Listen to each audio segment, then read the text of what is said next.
नमस्कार साथियों कुछ ऐसी मैं आपको प्रक्रियाओं के बारे में बताने वाला हूं जिनसे अवैध कब्जा नहीं हटेगा, बिल्कुल स्पष्ट। और देखिए, जो लोग मेड़बंदी, सीमांकन, बंटवारा से कब्जा हटवाना चाह रहे हैं, तो उनके लिए बहुत ज़रूरी मैं यहाँ पे आपको विद उदाहरण को लेके आया हूँ। देखिए, यदि आपका कब्जा संबंधी विवाद है, बंटवारा संबंधी विवाद, तो ये वीडियो आपके लिए है।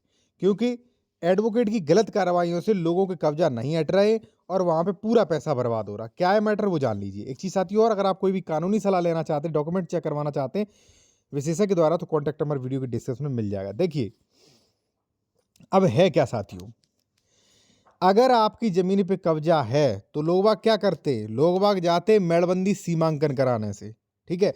मान लीजिए कोई पड़ोसी खातेदारक है, ठीक है? और उसने कब्जा कर रखा है यहाँ तक आपकी ज़मीन पे। तो कब्जा हटवाने के लिए क्या करोगे आप? सीमांकन ही तो करवाओगे, धारा 24, ठीक है? मेड़बंदी सीमांकन जब नापतोल होगी तभी तो पता चलेगा हाँ इसका कब्जा है। अब वो लोग चले जाते और सीमांकन में 1,000 रुपये चालान फीस लगता है, एडवोकेट लेते 4-5 हज़ार। लेकिन बाद में सीमांकन की पत्रावली ही कैंसिल हो जाती है 2 साल बाद। अब ना तो कब्जा हटा और ऊपर से पत्रावली के समय, पैसा सब कुछ बर्बाद। ये हो क्यों रहा है? ये आपकी कम जानकारी और एडवोकेट की लापरवाही से हो रहा है। क्यों? अब देखिए साथियों, मैं आपको बता दूं। देखिए, यहाँ पे आप देखेंगे प्रस्तुत वाद कार्रवाई में प्रार्थी का नाम पता हमने हाइडन कर दिया है, वाद संख्या ये था, ठीक है ना? प्रस्तुत करते हुए उल्लेख किया गया है कि अराजी यहाँ पे 1320 यहाँ पे स्थित ग्राम, तहसील, जिला संक्रमणी व भूमिधर काश्तकार है। अराजी निजाई ने काश्तकारों ने प्रार्थी उक्त अराजी मेड़ तोड़कर अराजी निजाई पर कुछ रकबा अपने खेतों में मिला लिया है, ठीक है? यानी कि अवैध कब्जा संबंधी विवाद है। प्रार्थी ने विपक्षी गणों से कहा और कहलवाया कि प्रार्थी अपनी जमीन पर किया गया कब्जा छोड़ दे, परंतु जो है विपक्षी गण छोड़ने को तैयार नहीं। विपक्षी गण पक्की मेड़बंदी जब तक कब्जा नहीं छोड़ेंगे, इसलिए पक्की मेड़बंदी का दावा दायर कर दिया।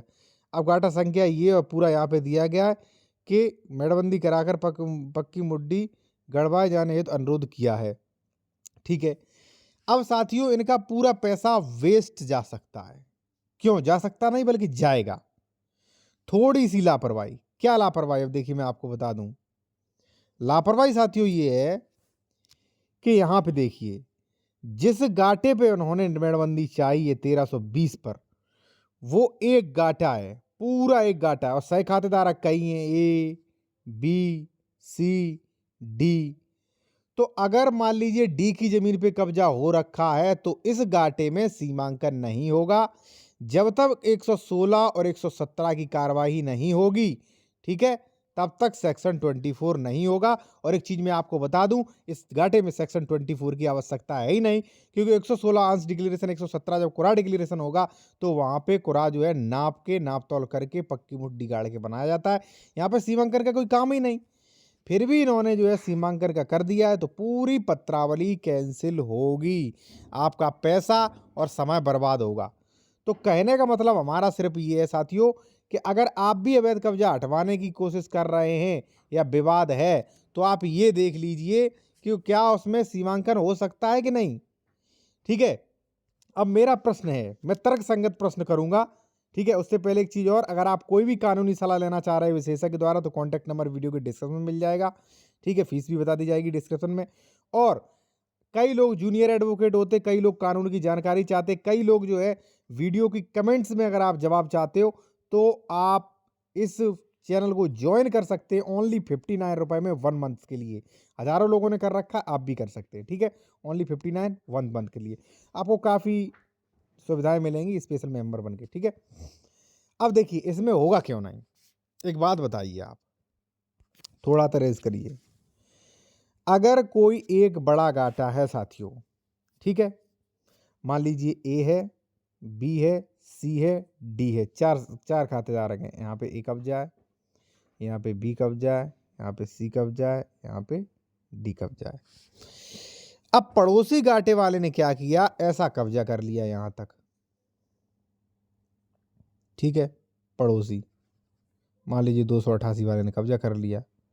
अब डी कहाँ जाएगा? बक्के एडवोकेट के पास। एडवोकेट की थोड़ी लापरवाही, उन्होंने डाल दिया धारा 24। अब धारा 24 होगी क्यों नहीं, ये देख लीजिए। यहाँ पे जब सीमांकन करने आएगा, तो लेखपाल किस बेसिस पे सीमांकन कर देगा? कहने वाली बात ये।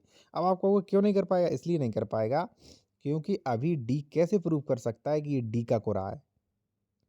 यहाँ पे डी का है, कैसे कह सकता है? क्यों? क्योंकि इसका 116 और 117 नहीं हुआ है, ठीक है? जब 117 हो जाता है इसका 116 तो यहाँ पे स्पष्ट होता कि ए का पूरब में हरे रंग से, बी का लाल रंग से, सी का सफ़ेद रंग से और डी का पीले रंग से, ठीक है? तो यानी कि डी का इधर है, एक बी का रकबा, तो फिर इसका जो है सीमांकन हो सकता था। लेकिन अभी यही नहीं निर्धारित कि डी का इधर है, सी का इधर है, बी का, क्योंकि ये संयुक्त हैं। तो जब तक इसका विभाजन नहीं होगा तब तक साथियों मेड़बंदी होना इम्पॉसिबल है, आपका पैसा बर्बाद हो सकता है, ठीक है ना? तो अगर वीडियो अच्छा लगा हो तो लाइक कर सकते हैं साथियों, चैनल को सब्सक्राइब कर सकते हैं और अगर कोई कानूनी सलाह लेना चाह रहे हैं विशेषज्ञ द्वारा तो कॉन्टैक्ट नंबर वीडियो के डिस्क्रिप्शन में मिल जाएगा, फीस यहाँ पे दी गई है, ठीक है? और जो जूनियर एडवोकेट वगैरह वो चैनल को ज्वाइन भी कर सकते हैं।